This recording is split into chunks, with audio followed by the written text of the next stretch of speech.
Emang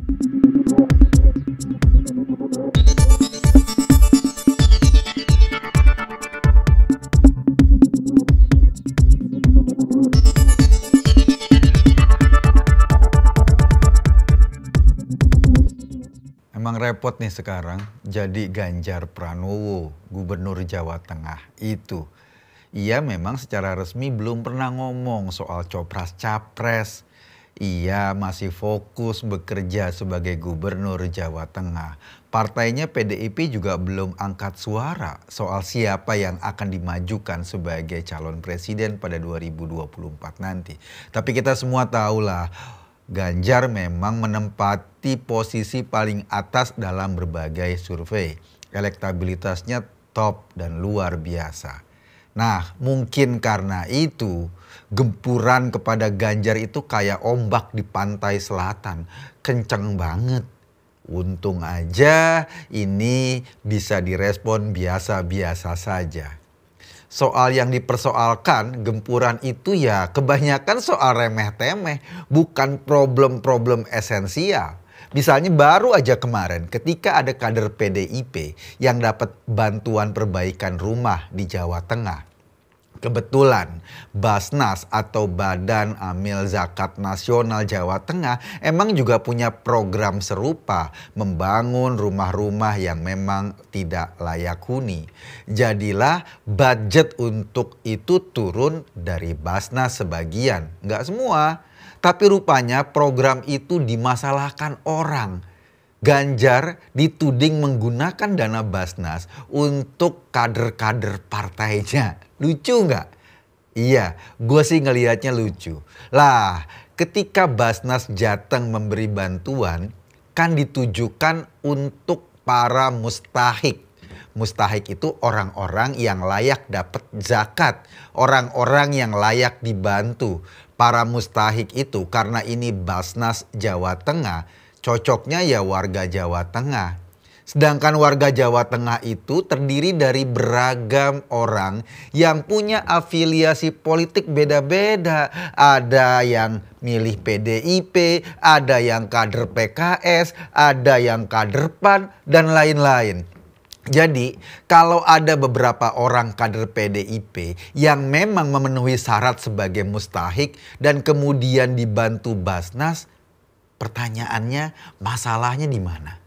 Kan sebetulnya nggak ada masalah.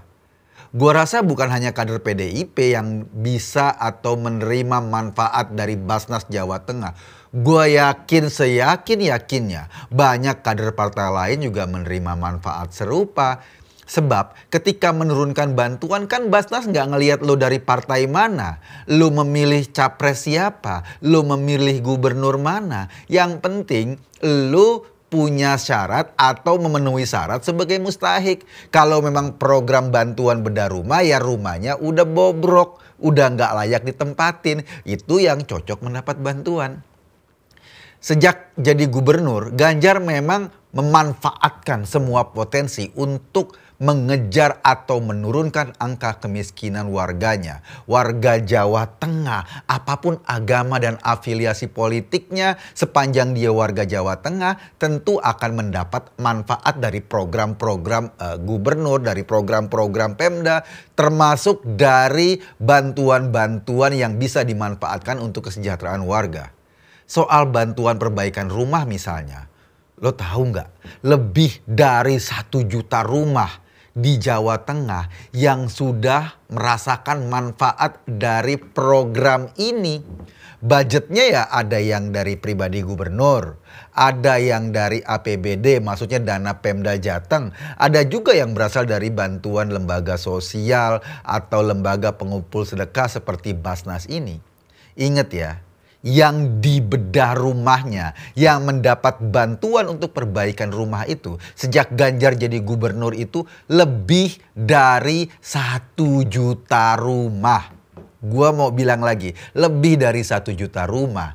Nah kalau kemarin misalnya ada 50 orang kader PDIP yang tersentuh program ini, mestinya ya wajar 50 orang. Kita tahu Jateng itu kandangnya banteng. Jadi banyak warga Jawa Tengah itu pendukung garis keras partai yang di bawah komando Bu Mega. Kalau ada kader partai pimpinan Bu Mega itu yang juga mendapat bantuan dan dia sebagai warga Jateng, terus masalahnya di mana? Nah, soal-soal sepele begini yang dijadiin bahan gorengan gerombolan pembenci Ganjar. Sama dulu Pak Jokowi juga mengalami kondisi serupa. Dicari-cari celahnya untuk disikat, untuk ditembakin. Tapi emang susah kan cari celah orang yang memang punya karakter bagus, punya prestasi bagus. Kalau mau kita lacak, akun-akun atau orang-orang yang menggoreng isu ini rata adalah mereka pendukung Anies kelas berat.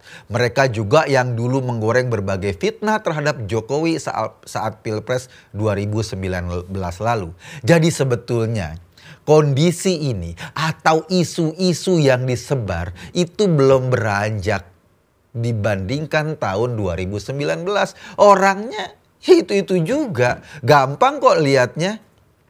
Yang dimasalahkan selalu bahan pelintiran atau isu-isu kecil lainnya yang sebetulnya mudah aja dijawab seperti isu soal dana Basnas itu.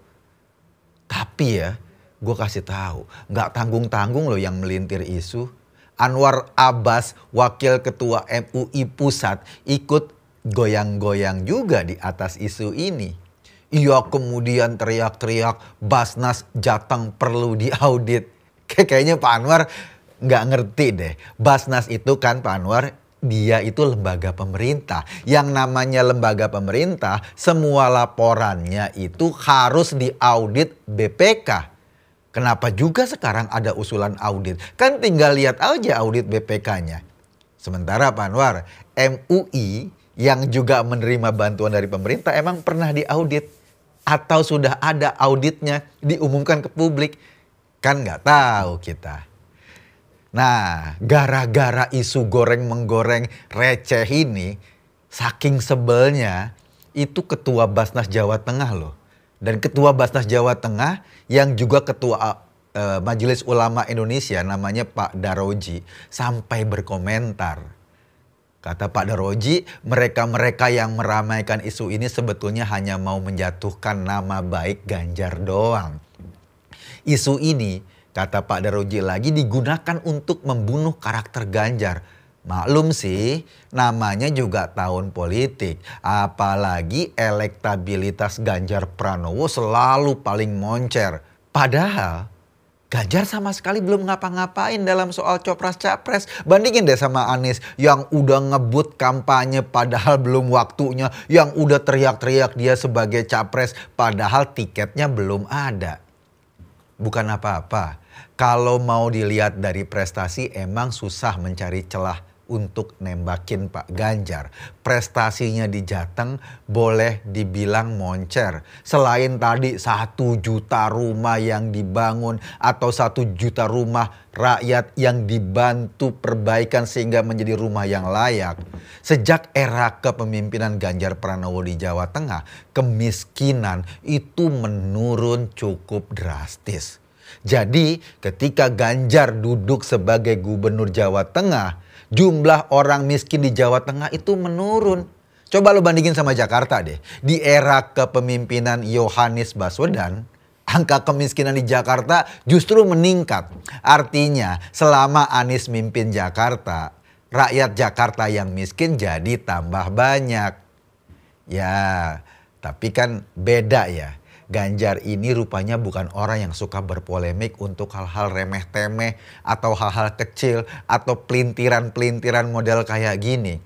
Ketimbang jadi bahan gorengan gak karuan, padahal sebetulnya gak ada masalah, ia dengan tenang bilang, ya kalau memang dipermasalahkan dana bantuan Basnas itu untuk sebagian warga Jateng yang kebetulan memilih PDIP, ya silahkan saja Basnas menarik bantuannya. Padahal Basnas Jawa Tengah juga tidak mau menarik. Kenapa? Karena memang orang yang mau dibantu itu kriterianya sesuai sebagai mustahik, sebagai orang yang layak dibantu.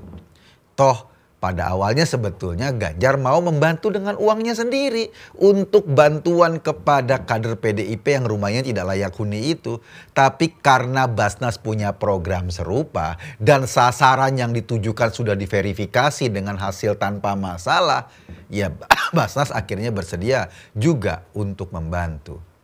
Karena ada nama Ganjar di situ mungkin akhirnya semua orang menjadi tukang gorengan. Jangan-jangan nanti mereka naik kolesterolnya karena kebanyakan makan gorengan. Semua orang ngerubungin isu itu kayak nyamuk ketemu orang yang nyasar di kebun. Nyerbu untuk nyuilin sedikit-sedikit. Lo tahu nggak? Kenapa Basnas Jawa Tengah begitu ngotot membela Ganjar Pranowo atas isu-isu receh kayak gini? Sebetulnya wajar. Justru sejak Ganjar jadi gubernur Jawa Tengah, penerimaan Basnas itu naik drastis, terutama dari potongan PNS. Dulu pada tahun 2014, sebelum Ganjar jadi gubernur Jawa Tengah, penerimaan Basnas dari ASN paling ya ratusan juta doang. Kini bahkan setahun menerima bisa sampai 50 miliar lebih. Gubernur bahkan mengeluarkan sebuah surat edaran agar gaji ASN Jawa Tengah dipotong 2,5% untuk disalurkan membantu warga Jawa Tengah yang kesusahan, yang perlu bantuan, dan disalurkannya lewat Badan Amil Zakat Nasional. Walhasil, kemampuan Basnas dalam membiayai programnya di Jateng sangat maksimal. Lo hitung aja, ada program buat pembiayaan sekolah atau beasiswa, program bantuan sosial, program bedah rumah, sampai program bantuan ekonomi untuk rakyat yang terdampak pandemi. Tapi ya sekali lagi, inilah masalahnya. Susah banget emang mencari celah buat menembak Ganjar. Ia mencoba menjalankan amanah sebagai gubernur Jawa Tengah. Prestasinya moncer. Sehingga yang didapat cuma isu-isu model receh kayak gini. Orang yang hobi menggoreng isu akhirnya cuma bisa memanfaatkan receh-receh ini. Hanya bisa mengunyah remahan rengginang. Jadi kasus Nora ini kemudian dikipasin agar orang bisa nembakin Ganjar. Ujung-ujungnya ya cuma jadi bahan ketawaan. Ini kok isu presiden mainnya recehan kayak gini. Gue Kokun tadi. Terima kasih.